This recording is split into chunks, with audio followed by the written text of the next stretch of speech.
এখানে নর্মালি আমাদের ভর্তি বইগুলো থাকে। আমাদের আনিসুল মা ছিল, সিনার গুড়ি ছিল, তারপরে হচ্ছে এগুলো কোনোটা একটা আছে এই জায়গায় মানে দেখার মতো মানে একটা উপলব্ধি করতে পারে। খুবই ভালো লেগেছে, ভালো লেগেছে। কিছু নামগুলো করলে আপনাদের কেমন লেগেছে এটা যদি ছোট্ট করে আমাদেরকে একটু মানে লিখে দিতে হবে। আমাদের গাড়িটার কলমটা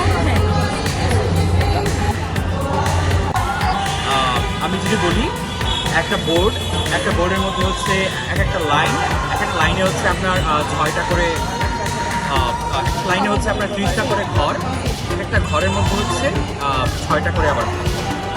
সো এই 6 ডটটাকে হচ্ছে কম্বাইন্ড মিনিমাইজ করে করে হচ্ছে প্রত্যেকটা অক্ষরের জন্য নাম্বারিং করা হয়, কোডিং করা হয়। যেমন আমি যদি বলি একটা গ্রাফ নিশ্চয়ই আছে, গ্রাফ আছে না আছে, এই যে 6 ডটটাকে দেখুন কীভাবে লেখা হয়েছে। যখন আমি লিখবো তখন যেহেতু এটা বোর্ডের মধ্যে এটাকে প্রবেশ করিয়ে তারপর লিখতে হয়, তখন হচ্ছে কাউন্ট করা হয় লিখতে সময় 1 2 3 ডান দিক থেকে বাম দিক থেকে 4 5 6। যখন এটাকে বের করে পড়বো তখন এটা উল্টে যাবে, তখন হচ্ছে 1 2 3 বাম দিক থেকে ডান দিক থেকে 4 5 6। সো এটা হচ্ছে আপনার প্রথমে হচ্ছে স্বরে অ, এটা হচ্ছে দেখেন একের ঘরে একটা পড়ে যাচ্ছে, ডানে 4 5 6 ফাঁকা, বামে নিচে 2 3 ফাঁকা। তারপরে হচ্ছে স্বরে আ, এটা হচ্ছে 3 4 5। দেখেন আপনি বামে 1-এর ঘরে ফোঁটা নাই, নিচে 2-এর ঘরে ফোঁটা নাই, বামে নিচে বরাবর 3-এর ঘরে ফোঁটা আছে, ডানে 4-এর ঘরে ফোঁটা আছে, 5-এর ঘরে ফোঁটা আছে, নিচে 6-এর ঘরে কোনো ফোঁটা নাই, ফাঁকা।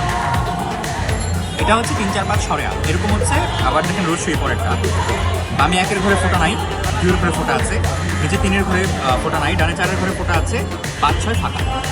সো এইভাবেই হচ্ছে প্রত্যেকটা অক্ষরকে এক একটা নির্দিষ্ট নাম্বারিং করে 6 ডটের মধ্যেই আমরা হচ্ছে পড়ে থাকি। এবং এই 6 ডটের মধ্যেই হচ্ছে বাংলা, ইংরেজি, আরবি সব কিছু লেখা। আপনি দেখেন যে এখানে হচ্ছে এই যে ইংলিশটা আছে, হ্যাঁ ইংলিশ লেটার্স। এখানে হচ্ছে দেখেন 1A, এ হচ্ছে 1, শুধু জাস্ট একটা ফোঁটা, নিচে 2 3 ফাঁকা, ডানে 4 5 6 ফাঁকা। বি হচ্ছে 1 2, জাস্ট বামে 1-এর ঘরে একটা ফোঁটা আছে, 2-এর ঘরে ফোঁটা, নিচে 3-এর ঘরে ফোঁটা নাই, ডানে 4 5 6 ফাঁকা। সো এইভাবেই হচ্ছে মেইনলি ব্রেইলটা লিখতে করতে হয়।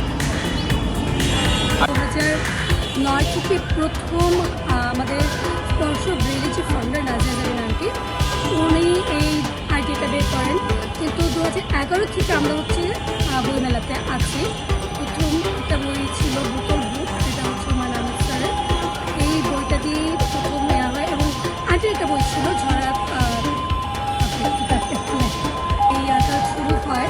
প্রথম শুরু হয়েছিল 2008-এ, তারপর 2011 থেকে স্টল মানে এই বইমেলাতে আসা।